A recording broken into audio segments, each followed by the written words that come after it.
Welcome back to my channel রান্নাঘরে উপন্যাস।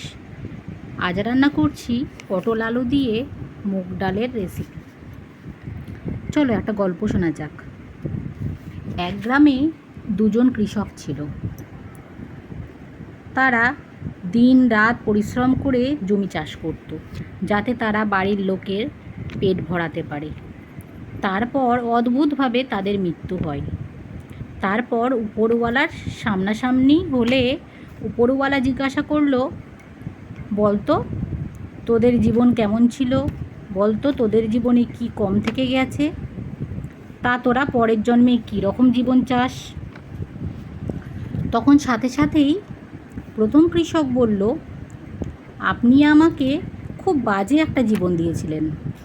আমার ছোট্ট একটা জমি ছিল, তাতে সারা দিন চাষাবাদ করেও আমি পরিবারের লোকের পেট ভরাতে পারতাম না।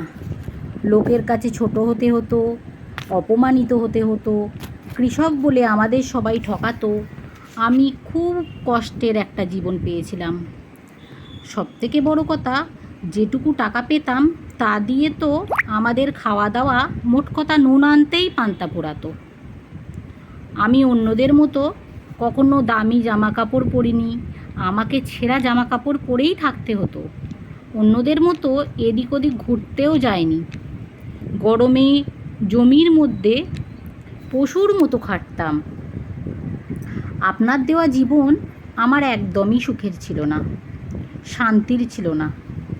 আপনি আমাকে একদম নরকের মতো জীবন দিয়েছিলেন। তখন উপরওয়ালা বলল, বেশ তো, বল তোর এবার পরের জন্মে কীরকম জীবন চাই। কৃষক বলল, আমি সব সময় লোকের কাছে হাত পেতে এসেছি, ছোট হয়ে এসেছি। আমাকে পরের জন্মে এমন করে দিন যাতে আমি শুধু লোকের কাছ থেকে নিতে পারি। আমাকে যেন লোককে কিছু দিতে না হয়, আমাকে যেন সবাই দেয়, আমি যেন সব সময় নিতে পারি সবার থেকে, এরকমই ব্যবস্থা আপনি করে দেন। উপরওয়ালা বলল, ঠিক আছে। দ্বিতীয় কৃষককে এবার বলল উপরওয়ালা, যে বলো তোমার জীবন কেমন ছিল, তোমার কি চাই পরের জন্মে। তখন দ্বিতীয় কৃষক হাত জোর করে বলল, উপরওয়ালা, আমার সব কিছু ছিল। আপনি আমাকে যা দিয়েছিলেন তার জন্য আমি আপনার কাছে অনেক কৃতজ্ঞ। আমি ভালো পরিবার পেয়েছিলাম, পরিশ্রম করার জন্য একটা ভালো জমি পেয়েছিলাম। আমার যেটুকুই রোজগার করতাম না কেন, আমার পরিবার কখনো আমার না খেয়ে থাকেনি। আপনার দেওয়া সব কিছুর জন্য আমি অনেক কৃতজ্ঞ। কিন্তু আমার একটা আফসোস থেকে গেছে এখনও। উপরওয়ালা বলল, কি? কৃষক বলল, আমার দুয়ারে যারা আসতো আমি তাদের জল ছাড়া কিছুই খাওয়াতে পারতাম না, সেই আফসোসটা আমার আজও থেকে গেছে। উপরওয়ালা বললেন, তো বেশ তো, বলো তোমার কি চাই। কৃষক বলল, আমাকে আপনি এত যোগ্যতা দিন যাতে আমি আমার যোগ্যতা দ্বারা অর্থ উপার্জন করতে পারি, আর আমার দরজায় আসা কোনো মানুষ যেন ক্ষুধা বা তৃষ্ণায় ফেরত যেতে না হয়।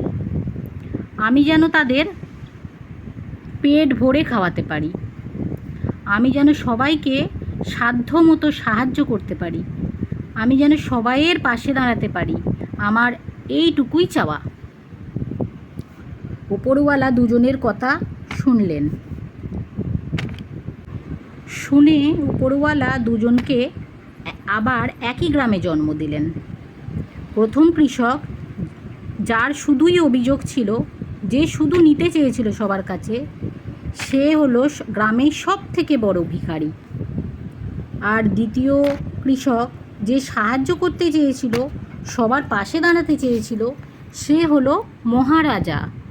তার উঠোনে সব সময় লোক ভর্তি থাকতো, তার দুয়ারে সব সময় খাওয়া দাওয়া চলতো, সব সময় রান্না বান্না চলতো।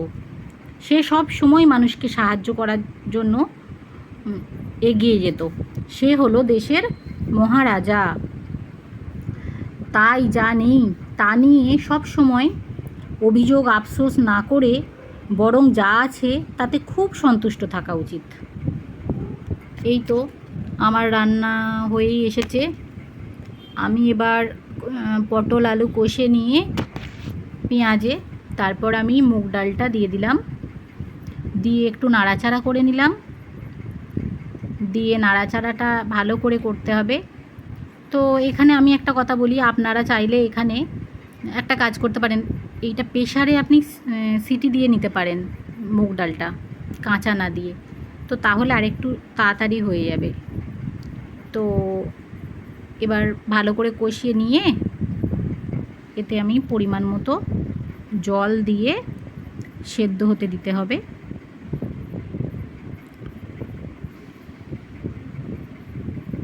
যাতে ভালো করে মুগ ডালটা সেদ্ধ হয়ে যায়,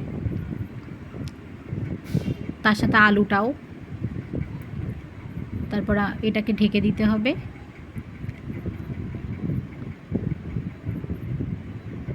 ব্যাস,